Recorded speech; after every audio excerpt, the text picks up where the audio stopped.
The New Year's rockin' fiscal cliff deal brought back the old Clinton-era tax rates for people making more than $400,000 a year, but you already knew that.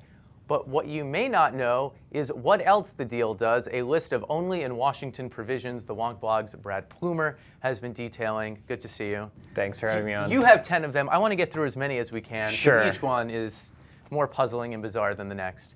One that's got a lot of attention is rum. Sure. How did rum end up in this? And just to start, a lot of these provisions have been around for a long time, and they weren't part of the deal necessarily, but they were included in the bill because Congress wanted to extend all these. So rum is a perfect example where ever since 1917, Congress has levied an excise tax on all rum imported to the United States or produced there, and a lot of the money gets sent back to Puerto Rico and the Virgin Islands. So this deal was an opportunity for Congress to extend this arrangement another year. So when we buy a bottle of rum, like $3 of the price is going to our friends in Puerto Rico. Yes. And that continues. Yes. Nascar got in on the action. Right, so this is one that started in 2004, was supposed to be a temporary tax break, but again gets renewed every year. And it basically gives racetrack owners a break by allowing them accelerated depreciation on their tracks, and they say it's levels the playing field with other theme parks, so it's fair to them, and they won that argument. As long as the playing field is equal. Right. There's a lot of transportation stuff that you mentioned, trains, different commuting tax credits, but one that caught my eye, scooters? Yes. Scooters were part of the fiscal cliff? Yeah, so there are a lot of tax provisions for energy, green energy, electric cars, and one that was interesting was a tax credit that continues for the purchase of 2- or 3-wheeled plug-in vehicles.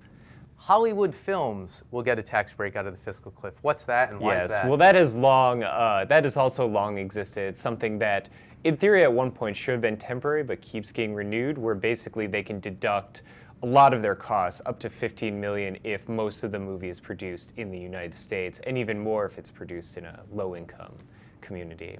A lot of these are kind of bizarre headline-grabbing things Right. that aren't huge sums of money, perhaps not really how you want legislation happening, whatever. But you have a couple that actually do start getting into significant money, and a big provision that financial service companies were very forceful about topped your list. What's that, and what's that mean? So this is called active financing, and it's a tax provision that seems very obscure, but there's this huge lobby group associated with it, and you've got General Electric's in favor of it, JP Morgan, and what it does is it allows companies that conduct certain complex financial operations overseas to get a tax break. And this is worth about $9 billion a year, and it's something that a lot of these companies find very important for their overseas operations. They insist that they can't compete abroad if they're taxed on these transactions, and a lot of critics say that A, that's untrue, and B, this actually gives them an incentive to create jobs overseas by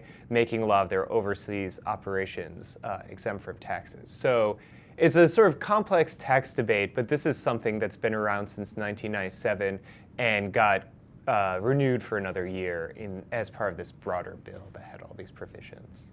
Well, glad you went through all this, so we didn't have to read the full bill. Yes. Brad, thank you. Thank you. Thanks a lot.